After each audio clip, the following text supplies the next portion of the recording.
Part 2. It took 3 days for the floodwaters to recede. During those 3 days, Fabian's subordinate, Lucas Bat, came looking for him several times. Each time, he was extremely anxious. Fabian, there's still no news about Lucy. I've asked everyone involved in the rescue, but no one has seen her. Fabian didn't even look up, just focused on peeling an apple. Someone as cowardly as her wouldn't die even if everyone else did. Alright, forget it. She might have gone home by now. He didn't believe I would die, so naturally, he wasn't concerned about my whereabouts. Lucas was so worried that his eyes turned red. Fabian, I called your home too. She hasn't gone back. She's heavily pregnant with no relatives. Where could she go? Fabian handed the apple to Layla and finally turned around. Seeing the worry in Lucas' eyes, he was momentarily moved. The young man in his 20s was crying and desperately holding onto his sleeve, pleading, Fabian, come with me. If something really happened to Lucy. He choked, unable to continue, and Fabian finally nodded. Just as he was about to get up, Layla suddenly grabbed his other hand. She held onto her chest, with a slight frown on her face, appearing pitiful. Fabian, my chest hurts. You know I have a bad heart. Can you stay with me? Before Fabian could speak, Lucas was already anxious. Miss Parker, Fabian went to find his wife. Is it really necessary for you to block him like this? Even if you want to ruin their relationship, you don't have to be so blatant about it. Especially since lives are at stake. You. Enough. Fabian, enraged and embarrassed, interrupted him. Perhaps it was because his beloved woman was insulted. His anger was completely unmasked in his eyes. He coldly shook off Lucas' hand and said without thinking, it seems you care about Lucy even more than I do. Since you care so much, you don't need me. If you're in such a hurry, you can find her yourself. I need to stay here to take care of Layla, and I won't allow you to insult Layla like this. She and I are innocent, unlike you and Lucy, who've done who knows what behind my back. I couldn't help but smile bitterly. Apparently, in his eyes, I was so insignificant. Lucas' anxiety towards me was only because I had saved his life.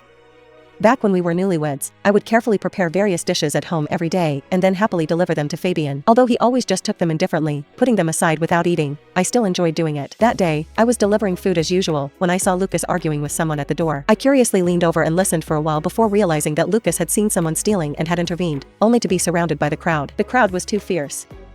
Lucas, trapped in the middle and blushing, refused to let go. Lucas was focused on arguing with them, completely unaware that someone behind him was pulling out a knife to stab him. Without thinking, I used the food container in my hand to block it. The sharp blade grazed the back of my hand, and blood oozed out instantly. Lucas turned around in surprise and hurriedly released the thief, holding my hand to check the injury. The crowd dispersed immediately, and within half a minute, they were gone. We didn't notice that Fabian happened to come out. I had my back to him, so he couldn't see my wound. All he could see was Lucas holding my hand. He didn't even bother to ask and just turned and left. Later, I explained it to him, but he just brushed me off with a few casual words, showing the impatience to listen to the whole story. I thought he didn't care, but I didn't expect him to misunderstand and think there was something between Lucas and me. Lucas' face turned pale instantly. He was anxious to explain but was pushed out by Fabian. He said, enough. Unless you find Lucy's body, you're not allowed to appear in front of me again. I stared blankly at his impatient expression, feeling a pang of bitterness in my heart. The husband I had loved deeply for 8 years turned out to be so heartless. After driving Lucas away, Fabian returned to Layla's bedside. She, with red eyes, threw herself into his arms, her teary face like a flower in the rain. Fabian, it really hurt just now. I didn't mean to stop you from finding Lucy. Fabian embraced her and patiently comforted her.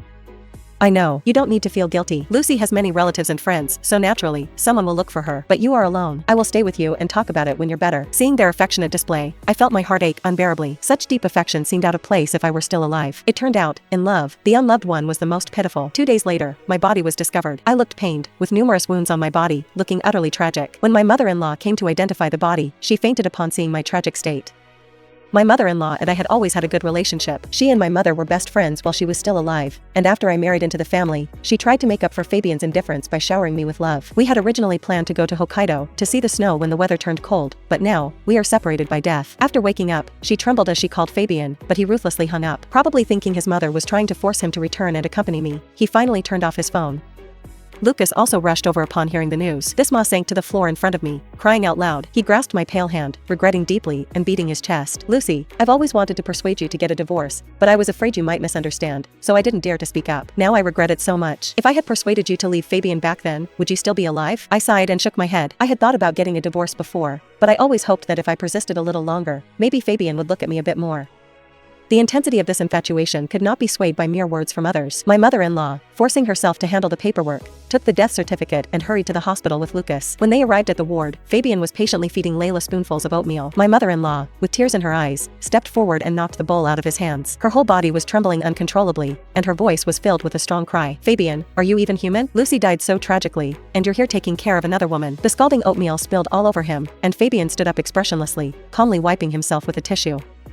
Mom, I know you don't like Layla, but is it appropriate to tell such lies just to stop me from taking care of her? My mother-in-law, gritting her teeth with hatred, raised her hand and slapped him. Have you asked even once about Lucy who's been missing for so many days? The slap seemed to have been delivered with all her strength, and a bit of blood appeared at the corner of Fabian's mouth. He wiped the corner of his mouth and smiled coldly. There are so many people looking for her. Does it really matter if I'm one more? That day, I saw clearly that the stone was so close to us, it only took 2 minutes to swim over.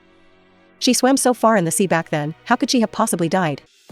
Part 3. As soon as he finished speaking, Lucas, who had been holding back, suddenly pushed my mother-in-law aside and punched him in the face. Fabian, caught off guard, was knocked back. His nose was also swelling up, and blood continued to pour out. Fabian clutched his nose awkwardly, a trace of ferocity flashing in his eyes. Lucas didn't give him a chance to fight back and threw another punch at his head. Fabian, I used to respect you, but now you only deserve for me to call you a beast. Even I knew she couldn't swim. How could you call yourself a husband? Your heart has long been set on another woman, right? Still pretending to be so high-minded? It's really disgusting. I remembered that last summer, they had a gathering and deliberately chose a place by the water to avoid the heat. In the middle of the fun, when the temperature was too high, everyone jumped into the water to play, while I quietly sat by the water's edge. Someone loudly invited me to join them in the water, but I shook my head and awkwardly told them that I couldn't swim. Even Lucas remembered this, but Fabian didn't seem to know. Perhaps he heard it too, but since I was inconsequential to him, he naturally wouldn't remember. Fabian, holding his head, had an angry expression that was somewhat distorted. Are you all crazy? Lucy likes to make trouble with me, but you all join in and make things worse. Is it not chaotic enough? I promise you, once Layla is discharged, I will go find Lucy, okay? At this moment, Lucas' eyes were already red. He roared and hugged Fabian's waist, throwing him to the ground. He straddled Fabian and raised his fists high. Find her? She's already dead. Where the hell are you going to find her? Seeing that Lucas' fist was about to hit Fabian again, Layla, who had been sobbing quietly in the corner, panicked. She threw herself in front of Fabian and took a punch for him. She trembled all over in pain, crying pitifully. Fabian, it's all my fault. I didn't know Lucy would be so angry and conspired with so many people to deceive you. Lucas, still fuming, heard Layla's words and became even angrier. He kicked her in the back without hesitation, shouting and screaming hysterically. Stop acting nice. If it weren't for you, this bitch, Lucy wouldn't have died so miserably. She was even pregnant. By the end of his outburst, Lucas couldn't help but cover his face and cry. The ward was filled with cries, with only Fabian maintaining his composure. He carefully helped Layla up, protecting her behind him. When he turned around, his expression suddenly became stern. Lucas, didn't I tell you not to insult Layla? If you dare to lay a hand on her today, you must apologize to her. And, you'd better stop this deceitful act. Lucy even sent a voice message threatening Layla this morning. How could she possibly be dead? As if afraid they wouldn't believe him, Fabian took out his phone, tapped a few times, and tossed it to Lucas. I leaned in with curiosity and watched Lucas press the play button. You low-life homewrecker. Do you even deserve to be around Fabian? I warn you, if you don't stay away from my husband, I have plenty of ways to deal with you. Each line was filled with threats and insults. The woman's voice sounded quite similar to mine, but if someone who knew me well heard it, they'd recognize the difference. Unfortunately, Fabian couldn't tell. I wanted to tell him that I was already dead and that a dead person couldn't send voice messages. Probably because his dream girl was threatened by me. Fabian's face darkened frighteningly. He sneered. Did you see that? Lucy isn't dead at all. Not only is she alive, but she also has the energy to throw tantrums and curse. Please tell her that no matter what, she's still my wife. As long as she comes to apologize to Layla, I'll forgive her. As for her playing games with you, I won't hold it against her. Before he could finish, his angry mom threw a glass of water in his face. Fabian, do you even have a heart? Lucy has been with you for 8 years, and you can't even recognize her voice? Fabian, suppressing his anger, fell silent for a moment before grabbing the phone furiously. Mom, I was originally going to give her some dignity for your sake. If you're so adamant, do you want me to expose her right here and now? Fine, I'll do as you wish. He dialed a video call right in front of his mother. Soon, the video call was answered, with the camera facing a bare wall. Though we couldn't see anyone, it was obvious that the room in the video was mine. Fabian's face was grim. Lucy, my mom has been so good to you, and you used her to stage this charade. Do you think it's easy to fool her because she's older? Naturally, there was no response from the other side, only faint sounds of laughter. Fabian, usually calm, finally lost his temper. He yelled at the phone. How dare you laugh? Get over here and apologize to Layla, or I'll divorce you immediately. I found his angry expression amusing. This time, I probably couldn't follow his demands. After all, he couldn't divorce a dead person. His mom was so enraged her lips were trembling. She shakily pulled out the death certificate and threw it at his feet. Fabian, open your eyes and see if we've deceived you or not. Fabian's face was terrifyingly dark as he picked up the thin death certificate, examining it closely. Download NovelShort and search 266447 to read more.